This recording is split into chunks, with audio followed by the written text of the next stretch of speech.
Hey, folks, Erick Stakelbeck here. Welcome to the Watchman Newscast live stream. Quick programming note before we even dig into today's live stream. Tomorrow, December 19th, mark your calendars. Our good friend Amir Sarfati of Behold Israel will be joining us here live on the live stream. So make sure to join us tomorrow with Amir Sarfati. I believe we'll probably go same time tomorrow around 4 p.m. Central Time here in the United States. So Amir, Behold Israel, got a great new book out. He's got a lot going on. He's got a great new studio in the Galilee called Connect Studio. So you won't want to miss Amir tomorrow for sure. Talking about what's happening in the Middle East, how it affects you no matter where you live, and the prophetic implications of it all. So that's tomorrow. But today, and this is a topic we discuss with Amir for sure, or we will discuss, Hezbollah and Syria. Now, there's obviously been a ceasefire for a few weeks now between Israel and Hezbollah, but Hezbollah has violated several times or attempted to violate and has been building up for future attacks against Israel already. Surprise, surprise, right? We're not shocked by this. Well, Israel has had, and rightfully so, a zero tolerance policy when it comes to Hezbollah playing games, deadly games, by the way. And Israel has struck Hezbollah several times over the past few weeks since the ceasefire has gone into effect for that very reason. Well, today is the latest, and it's pretty big news, folks. Listen to this from Israel Hayom. I'm just reading this straight off my phone. The IDF finds and destroys an underground Hezbollah command center. And by the way, with Syria, which we'll get to in a minute, the IDF is in Syria. Bibi Netanyahu, the Israeli prime minister, was in Syria on the ground yesterday, an Israeli prime minister standing in Syria. Folks, 2 weeks ago, this was inconceivable, but it's happening. You live in Bible times. More on Syria in a minute. But in the meantime, this Hezbollah command center underground destroyed following a thorough sweep by the IDF's elite Yahalom combat engineering unit. Israeli forces destroyed the command center and its underground access tunnel while confiscating the entire weapons arsenal. And it goes on to say, and I'm just reading this straight off my phone, in a significant operational achievement, IDF engineering forces from the 188th Brigade discovered and destroyed an elaborate underground Hezbollah command facility in southern Lebanon that had been used to direct attacks against Israeli communities in the Galilee region over the past year. The facility, which was accessed through a tunnel network extending dozens of meters, contains sophisticated surveillance equipment, weapon systems, and military hardware used by Hezbollah to coordinate terrorist operations. Multiple weapons caches were discovered in the vicinity, including one hidden within a, surprise, surprise, mosque, storing hundreds of explosive devices, firearms, grenades, and additional military equipment. Following a thorough investigation by the IDF's Yahalom unit, the forces destroyed it and the access tunnel, and as I said, they confiscated the entire weapons arsenal. You might say, well, big deal. Israel's been doing that a bunch, not only in Lebanon, but in Gaza over the past 14 months. No, this is a big deal because this is part and parcel of what Israel's been doing since it invaded southern Lebanon on the ground in, was it early October? I'm sorry. Israel has essentially cleared out southern Lebanon. And when I say cleared out, I mean cleared it of Hezbollah terrorists who are all breathing down Israel's necks. They were perched on that northern border, was Hezbollah. And now the villages which sheltered them, and by the way, not only sheltered them, they lived in southern Lebanon. I mean, the Hezbollah fighters live there. That's all cleared out. The IDF has cleared terror village after terror village, command center after command center, like the one you just heard about. It's been amazing and stunning to watch. And not only that, when I think of this underground command center with an underground access tunnel, key link there, Israel has also destroyed Hezbollah's vast terror tunnel network in southern Lebanon as well. And what was the main goal of the terror tunnel network in these underground facilities like we saw today? The main goal, which has now been thwarted in a major way, was for Hezbollah to invade northern Israel through Lebanon, pop up, just as Hamas had done over the years, use those tunnels to cross under the border and pop up on the Israeli side of the border. And guess what? Invade the Galilee. That was Hezbollah's goal. That was the end game, to carry out a deadly ground attack and invasion of Israel, several magnitudes more lethal than October 7th, 2023. And we know what happened then. When it comes to terror, look, Hezbollah, Hamas was very dangerous. Hezbollah is another order of danger entirely. At least, again, we'll say past tense was. They're still both dangerous, Hamas and Hezbollah. Don't get me wrong. We're not understating it, but let's be honest, folks. They've been smashed, and they're a shell of what they were, Hamas and Hezbollah, and they're never going to be what they were ever again. Because on October 7th, with Hamas, then October 8th with Hezbollah, 2023, these two Iran-backed terror organizations, charter members of Iran's Ring of Fire, signed their own death warrants. And that's very clear now in terms of what's happened. So Israel was able to thwart an October 7th style invasion from the north. That was Hezbollah's plan all along.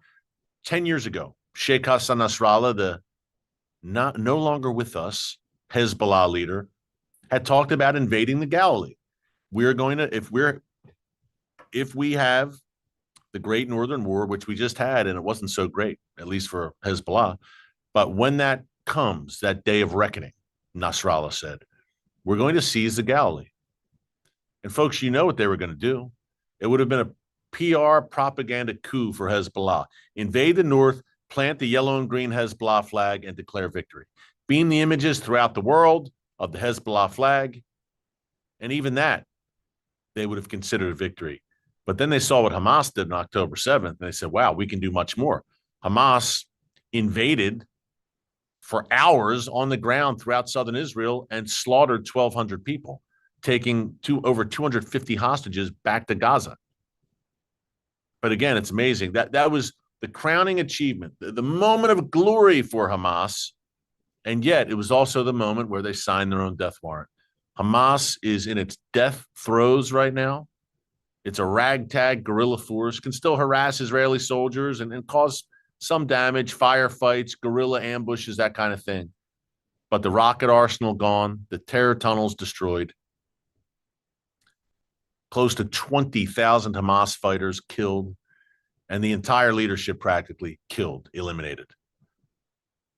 Same goes for Hezbollah. But Hezbollah, and we've said the turning point here, was September 17th, 2024. That is when Israel, after nearly a year of tit for tat with Hezbollah, for two reasons, Israel didn't want to get involved in a major way in a second major war in the north as they were fighting against Hamas in the south. Well, as I said many times, Israel, a second front is upon you, whether you like it or not. And it was, and they knew it, they realized it.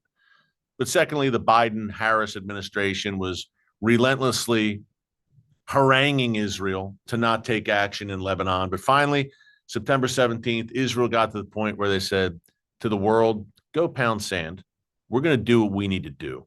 And that's when they got really serious. And then the entire tide turned and Hezbollah was smashed in short order. Operation Exploding Pager, September 17th. Thousands of Hezbollah operatives put out of action. The next day, Operation Exploding Walkie-Talkie. Then massive airstrikes, destroying the Hezbollah terror infrastructure, taking out Sheikh Hassan Nasrallah, taking out his replacement, taking out his replacement's replacement, eliminating Hezbollah's Radwan force, and then invading Lebanon, southern Lebanon on the ground, and clearing out the terror den that Hezbollah had built up over decades. So today was another important stride towards the ultimate goal of just pulverizing Hezbollah to the point where Hezbollah never poses any sort of existential style threat to the state of Israel ever again. And folks, I think we're just about there. And you know what the nail in the coffin was? The fall of Assad in Syria a week and a half ago. Because Hezbollah's acting leader, Naim Qassam, shortly after, it was earlier this week actually, said, you know what? Yeah, the fall of Syria has put us in a bad way. This is a leader, the acting leader of Hezbollah, who may not be long for this world, by the way, judging by the track record of the previous leaders. But he said, look, Syria has been cut off, and that was the crucial transit route for Iran to funnel weapons to Hezbollah. They did it through Syria. That's why Iran went all in on trying to save Assad until a week and a half ago, where they couldn't save him. Why? Because Iran and Hezbollah just didn't have the bandwidth or the strength anymore to do it. Because Israel, again, smashed Hezbollah and also destroyed Iran's air defense systems. And basically, Israel has destroyed the Ring of Fire, Iran's Ring of Fire. Iran is reeling right now. So Iran and Hezbollah were in no position to bail out Assad this time. He was on his own. Russia, too, distracted in Ukraine. He was on his own, and it didn't go so well. And as a result, Iran lost what may be the most crucial ring on its Ring of Fire. Because now, if you can't go through Syria, if you're Iran, how on earth do you resupply Hezbollah? How can you? Hezbollah is licking its wounds. It's devastated right now. Some 70% of its capabilities have been smashed, according to the IDF. How do you build them back up? Not from scratch, but man, heavy blows. How do you get Hezbollah strong again if you're Iran? If you can't use Syria. And right now, look, the jihadis who are running Syria are running large sections of it, at least. And the regime of Recep Tayyip Erdogan, the Turkish tyrant, who may invade Syria, by the way, any day now. He's backing those Sunni jihadi rebels linked to Al-Qaeda, Muslim Brotherhood. But he may want to focus on attacking the Kurds. I'm sad to say, the Kurds, I love the Kurds. I love the Kurdish people. I've been in Iraqi Kurdistan, spent time in Erbil. Great people. And Erdogan has a bullseye on them. So if the main power brokers now in Syria are number one, Erdogan, number two, the Sunni jihadis who Erdogan backs, and number three, Israel. Yes, Israel. More on that in a second, what I mean there. Then there's probably not a lot of room or desire among the main players for the Iranian regime to kind of come on and then say, hey, guys, we want to reestablish our weapons pipeline to Hezbollah. Probably going to be very difficult to make that happen unless Iran comes to some sort of agreement with Erdogan and the Sunni jihadis, which I guess it's not a complete impossibility, but man, the Sunni jihadis and Iran Hezbollah have been fighting to the death for over 10 years in Syria and over Syria. Stranger things have happened, but we shall see. But right now, at least, the door is closed for Iran and Hezbollah in Syria. And they're in a bad way. And Israel just keeps, boom. Today, that's like salt in the wounds. Just continuing to chip away at what Hezbollah has. And we want to get to Syria. And why was the prime minister of Israel in Syria? I mean, boots on the ground in Syria just yesterday on the Syrian side of Mount Hermon in the north. Folks, again, 10 days ago, 2 weeks ago, this would have been, huh? Are you serious? Yeah, we could see Bibi going to the Golan Heights along the Israel-Syria border, where I've been many times. I've been along the Israel-Lebanon border, but I haven't set foot in Syria or in southern Lebanon with Hezbollah because they're not too fond of me. I know you're shocked to hear that, the people on the other side of the border there. But Bibi, for actually to be in Syria, how could this even happen? Well, it happened. And we'll tell you why and what Israel's plans are vis-a-vis Syria in 2025, in the next year. Before I dig into that, hey, reminder to subscribe to the Watchman News channel right here on YouTube and click the notification bell so you get alerts every time a new video is posted. We're coming to you with some breaking, hard-hitting content, really the truth, real news that you're not going to get clearly in the mainstream media, and from an unapologetically biblical perspective. So be sure to subscribe and click the notification bell. We'd love you to join us here every day as watchmen and women on the wall as the year winds down. Also, we're talking about the IDF, and we're talking about the incredible, miraculous, and I do mean miraculous victories that the IDF has won, where I believe the God of Israel, the God of Abraham, Isaac, and Jacob, has gone ahead of the IDF over these past 14 months, no doubt. And yet, it has been anything but easy. This has been the most tumultuous time, I believe, in the modern existence of the modern state of Israel since Israel was miraculously reborn as a nation in 1948. This is Israel's time of greatest need. And yeah, Israel's dealing heavy blows right now to its enemies, and they're creating a new reality in the Middle East. More on that in a minute. But in the meantime, the people of Israel are hurting. And they're hurting just a week before the start of Hanukkah, which is obviously a very special holiday in Israel. And that's where Magen David Dome comes in. These are my dear friends, our dear partner. They are Israel's emergency services system. These are Israel's first responders, the brave volunteers. Yes, folks, it's a largely volunteer force at Magen David Dome. Get this. They respond to every terror attack in Israel. And sadly, there have been far too many over the past 14 months. They respond to every terror attack, even a heart attack, a car accident. Magen David Dome is there, first on the ground. I've seen it with my own two eyes. The Magen David Dome ambulances are everywhere in Israel. They're on the ground. They're dispatching every ambulance in the nation. They receive thousands of emergency calls every day. Magen David Dome volunteers are doing God's work. They control and distribute Israel's blood supply for civilians and the IDF. Look, they've lost 30 people. 30 Magen David Dome volunteers have been killed since October 7th, 17 ambulances destroyed. They need our help right now. And SaveLivesIsrael.com. That's SaveLivesIsrael.com. That's how you can stand with Israel through Magen David Dome right now. Fulfill that biblical mandate to bless Israel as laid out in the book of Genesis, chapter 12, verse 3. People keep asking me, Erick, how can I help? Here you go. SaveLivesIsrael.com. Magen David Dome. They need ambulances. They need bandages. They need medical supplies. And they're stretched thin right now. Hamas in the south, Hezbollah in the north. Who knows what's going to happen in Syria? Terror from the West Bank, which we call Judea and Samaria. Again, a largely volunteer force. And they are risking their lives to save lives and to bless Israel's, you could say, most vulnerable. If you're a victim of a terror attack, needless to say, that's what Magen David Dome does. SaveLivesIsrael.com. Stand with them. Hanukkah right around the corner. The end of the year giving is here. A good place to show your support for Israel is through Magen David Dome. You'll really make a difference with this organization. Okay. Israel has made a difference in Syria, a profound difference over the past few weeks. You might say, what do you mean? The IDF didn't invade Syria. No, they didn't.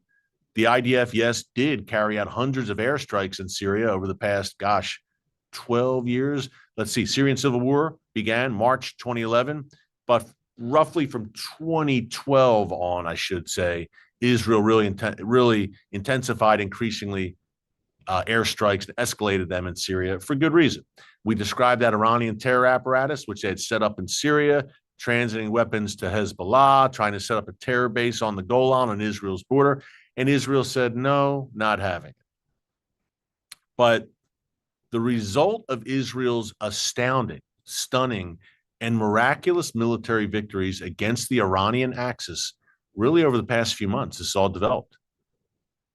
Hamas being taken off the chessboard, Hezbollah being taken off the chessboard, the Houthis in Yemen, by the way, taking some lumps and more lumps to come, I believe. I believe Israel, because the Houthis, I've said, evil is arrogant, it's relentless because it's demonic, and it's quite stupid. The Houthis, despite being hit hard twice by Israel in recent months, continue to fire drones and ballistic missiles at the Jewish state. Israel's patience, I think, is about to run out with the Houthis. So ring after ring on the Iranian ring of fire is being dismantled, including, again, Iran itself, Iran's air defense systems. All of that created a situation where Iran and its proxies were wounded and licking their wounds and weakened severely and vulnerable. And once the Sunni jihadis, who had been kind of lying dormant, so to speak, in northwestern Syria for about 4 years, they sat back, these jihadis, and they watched it all develop. And then they saw their moment. And once they saw how weak the Iranian axis was, they said, you know what? We could probably topple Assad because the Iranian regime and Hezbollah are just too darn weak to defend him. And their calculation was correct.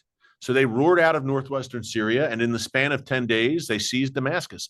They seized the 4 largest cities in Syria. Aleppo, Hama, Homs, and then the crown jewel, the ultimate prize, Damascus. In the process, Bashar al-Assad, fled the country. The Assad regime, the fall of the House of Assad, the regime collapsed. Assad now living in exile in Russia, probably in Moscow, I assume. And none of that would have happened. I mean, none of it, folks. If one thing hadn't happened and one thing had happened, that's a bit confusing. Let me explain. Two things here to remember. Number one, if Israel had not smashed the Iranian Ring of Fire, Assad would not have fallen. Because Iran, number one, the jihadis would have said, they're too strong. Let's not make our move now. Let's just be patient and wait. And number two, obviously, Iran and Hezbollah would not have allowed it to happen. They would have intervened in a major way and fought the jihadis and tried to push them back. I called it Urk on Urk violence to bring a little Middle Earth into it. But that didn't happen because, again, Iran was in a bad way. So was Hezbollah, and Assad became very vulnerable, ripe for the pickings. And number two, Assad would have never fallen. And by the way, it's great that Assad's gone and Iran was weakened in Syria, but it's a great unknown right now in Syria. So I'm not doing cartwheels because we have jihadis in Damascus right now who have Al-Qaeda, Muslim Brotherhood links, share the ISIS ideology. So despite Mohammed al-Golani, the leader of Hayat Tahrir al-Shams, or HTS for short, which is the main jihadi group running a large area of Syria right now, despite his professions of moderation, I'm not buying it and I'm not sold. So once jihadis usually don't moderate, certainly not once they get in power. So I'm not saying that, and Erdogan is creeping in Syria now. And so look, we exchange the devil we did know with the devil we don't know, so to speak, in Syria. So I'm not saying it's a rosy situation, but in the short term, I think Israel and anyone who has an interest in seeing the Iranian axis weakened is saying, okay, it's good that he's gone in the short term because it hurts Iran. It hurts the head of the snake. And that's a good thing. The octopus, the Iranian octopus with the tentacles across the region, those tentacles are being chopped off one by one. Gaza, Lebanon, now Syria. Yemen, the Houthis are playing with fire and they could be next. And the Iraqi militias in Iraq, which answer to Iran, a bit of disarray right now. They're nervous. They're saying, wow, are these Sunni jihadis in Syria going to swarm over just like we saw 10 years ago with ISIS? Swarm out of Syria into Iraq? Folks, it's all on the table. And in today's Middle East, you can expect the unexpected. Know that. But the other reason, the other way Assad would have stayed in power is if Benjamin Netanyahu heeded the Biden administration's calls in a few ways. Number one, if Bibi had never gone into Rafah and finished off Hamas, killed Yahya Sinwar in Rafah, the Hamas leader, freed some hostages there as well. If he hadn't invaded Lebanon, if he hadn't smashed Hezbollah, if he hadn't struck Iran on October 26th and taken out its air defenses, where would we be? The Iranian axis would be every bit as strong. Okay, Hamas would have been weakened, but Rafah would have been still open and Sinwar still alive. Could you imagine if Bibi had listened to the United States, the current U.S. government? By the way, it's going to be a different story come January 20th. We know that. But could you imagine if Bibi caved and heeded the advice of Joe Biden and Kamala Harris, who back in March were calling for Israel to wrap things up in Gaza? I mean, in March, Sinwar wasn't found till October. But again, new sheriff in town, January 20th. We can talk about that all day. But just very interesting how that worked out. And now you got to think that the Biden administration is gnashing its teeth over Bibi setting foot on Syrian soil. That's right, folks. Here's more. Mount Hermon, mighty Mount Hermon, as I call it, ski resort on the Israeli side. And Mount Hermon also touches Lebanon and Syria. It's parts of it are all three countries. Here we go. Just reading this straight from my phone. Netanyahu says Israel will remain on Mount Hermon until another arrangement is found. That's Bibi. Israeli troops occupied Mount Hermon when they moved into a demilitarized zone between Syria and the Israeli occupied Golan Heights. I love how Reuters, this is Reuters, all the Reuters, you could call it. So know that Donald Trump, by the way, recognized Israel's sovereignty over the Golan in 2019, rightly so. But Israeli officials have described the move as limited and a temporary measure to ensure the security of Israel's borders, but have given no indication of when the troops might be withdrawn. Defense Minister Israel Katz ordered the troops to prepare to remain on Mount Hermon over the winter. And we've heard through the end of 2025, they should be prepared to be in that buffer zone in Syria. And they're pretty much holding things in place. This buffer zone was created following the 1973 Yom Kippur War.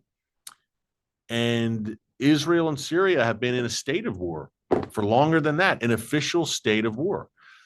So Bibi wisely and strategically and preemptively said, you know what? Number one, we're going to destroy Syria's military capabilities. We're not going to have a Taliban type situation where the United States disastrously and hastily and irresponsibly withdrew from Afghanistan in August 2021 and left behind billions of dollars worth of advanced weapons into the hands of jihadists, the Taliban. Israel said, we're not doing it. Before these jihadis can get their hands on a fleet, on fighter jets, on chemical weapons, we're going to destroy them. Smart move. And that's what Israel has done over the past week and a half. They've destroyed some 80% of the Assad regime's military capabilities. And the jihadis have to be frustrated because they wanted them, man. And they would have maybe used them not only against neighboring countries, but against their own people.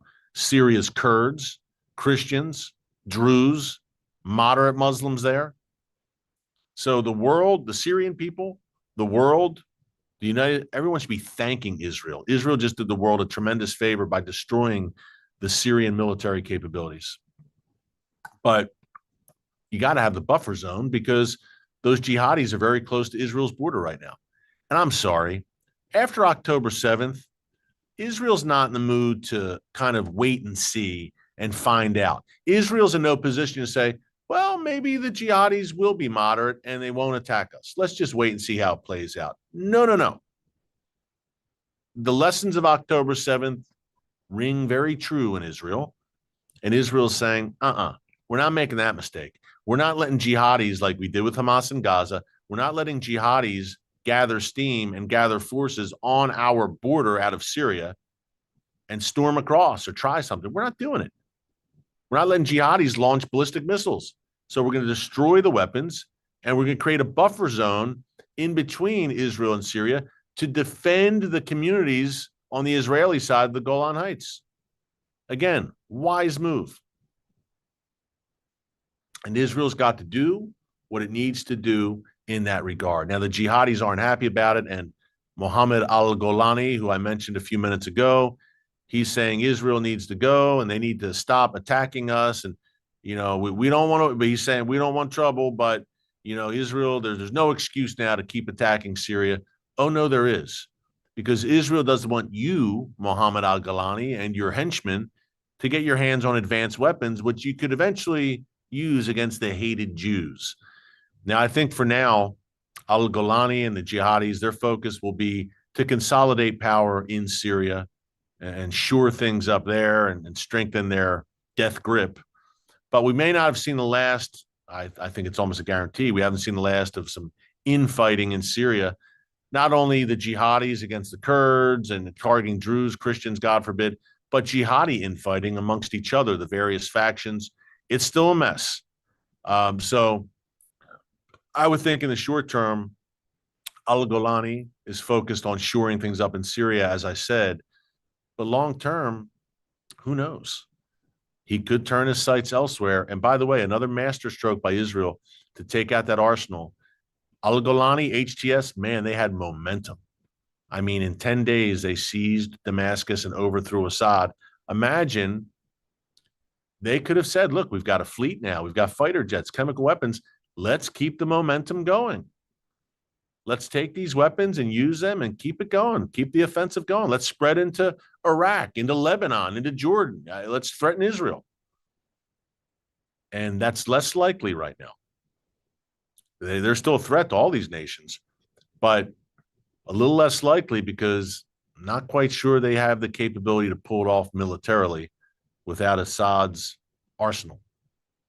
Then again, ISIS, guys in, a group of jihadis pick up trucks and they swept across Iraq and Syria. So the end game has not come yet in Syria. There's more to play out there. And again, the crucial player in all this is Recep Tayyip Erdogan, in my view, the Turkish leader, and what he does. We're going to discuss more on this tomorrow with, again, reminder, Amir Sarfati of Behold Israel will be joining me here live tomorrow. I believe we'll probably go same time. If not, we'll give you an alert, 4 p.m. Central tomorrow. But that's why you need to subscribe and click notification bell so you get updates in case we went a little earlier for whatever reason because of scheduling. So make sure you do that. Make sure you check out the Stakelbeck Tonight Show every weeknight, Monday through Friday on TBN.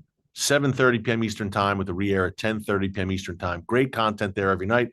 If you like the YouTube channel, you will love our nightly show on TBN. And speaking of, hey, shop.tbn.org. Remember, Stakelbeck Tonight, some cool merch if you want it. Hoodies, T-shirts, hats, mugs to show your support for the show and everything we're doing. That's shop.tbn.org for some cool Stakelbeck Tonight gear just in time for Christmas and the Hanukkah season. A lot going on here. I hope everyone's having a great Christmas season. And until tomorrow with Amir Sarfati, thanks for joining us. Keep it all in prayer. Pray for the peace of Jerusalem. And remember, never hold your peace. Hey everyone, thanks for checking out the Watchman Newscast. Make sure you hit the subscribe button so you never miss an upload, and tap the bell icon so you're notified every time a new video is posted. And don't forget to share your thoughts, insights, and comments below. Thanks for watching. We'll see you back here tomorrow.